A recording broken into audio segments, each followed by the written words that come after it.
ರಾಜಕಾರಣಿಗಳು ಪೊಲೀಸರು ಈ ರೌಡಿ ಶೀಟರ್ಗಳ ಜೊತೆಲಿ ಹುಟ್ಟುಹಬ್ಬ ಆಚರಿಸ್ಕೊಳ್ತಾ ಇರೋದು ಕಳೆದ ಒಂದಿಷ್ಟು ವರ್ಷಗಳಿಂದ ನೋಡ್ತಾ ಇದ್ದೀವಿ. ಮತ್ತೊಂದು ಲೇಟೆಸ್ಟ್ ಎಕ್ಸಾಂಪಲ್ ಯಲಹಂಕ ಲಿಮಿಟ್ಸ್ ಅಲ್ಲಿ ಅಲ್ಲಿನ ಶಾಸಕರು ಮತ್ತೊಬ್ಬ ರೌಡಿ ಶೀಟರ್ ಜೊತೆ ಕಾಣಿಸ್ಕೊಂಡಿದ್ದಾರೆ. ಈಗ ನಿಮ್ಗೆ ನೆನಪಿದ್ರೆ ಮೋದಿ ಅವರ ಲೈನಪ್ ನಲ್ಲಿ ಯಾರಿದ್ರು? ಸೈಲೆಂಟ್ ಸುನಿಲ್, ನೆನಪಿದ್ಯಾ? ಪ್ರಧಾನ ಮಂತ್ರಿನೇ ಅದು ಮಾಡ್ತಾ ಇರ್ಬೇಕಾದ್ರೆ ಇವ್ರದೆಲ್ಲ ಏನಿದೆ ಇವ್ರೆ? ಪ್ರಧಾನ ಮಂತ್ರಿ ಅವ್ರದ್ದು ಎಕ್ಸ್ ಖಾತೆ ತೆಗೆದು ನೋಡಿ, ಯಾರ್ಯಾರಿಗೆ ಫಾಲೋ ಮಾಡ್ತಾರೆ, ಯಾರು ರೌಡಿ ಶೀಟರ್ಗಳಿದ್ದಾರೆ, ಯಾರು ಪ್ರಚೋದನೆ ಭಾಷಣ ಕೊಡ್ತಾರೆ, ಅದಕ್ಕೆಲ್ಲ ಟೈಮ್ ಇದೆ.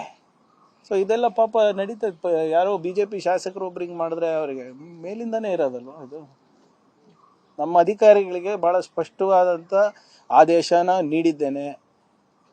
ನಮ್ಮ ಅಧಿಕಾರಿಗಳು ಈ ರೌಡಿ ಶೀಟರ್ಸ್ ಜೊತೆ ಊಟ ಮಾಡೋದು, ಕೇಕ್ ಕಟ್ ಮಾಡೋದು, ಅವ್ರ ಜೊತೆ ಕುಣಿದು ಕುಪ್ಪಳಿಸೋದು, ಅವೆಲ್ಲ ಮಾಡಿದ್ರೆ I will take extremely serious action. ಬೇರೆ ಯಾರೋ ರಾಜಕಾರಣಿ ಏನೇನು ಮಾಡ್ತಾರೆ ವೈಯಕ್ತಿಕ, ಅದಕ್ಕೆ ನಂಗೆ ಸಂಬಂಧ ಇಲ್ಲ. ನಮ್ಮ ಅಧಿಕಾರಿಗಳಿಗೆ ಆಗಲೇ ಇದು ಮೊದಲೇ ಮೀಟಿಂಗ್ನಲ್ಲೇ ಸೂಚನೆ ಕೊಟ್ಟಿದ್ದಾರೆ.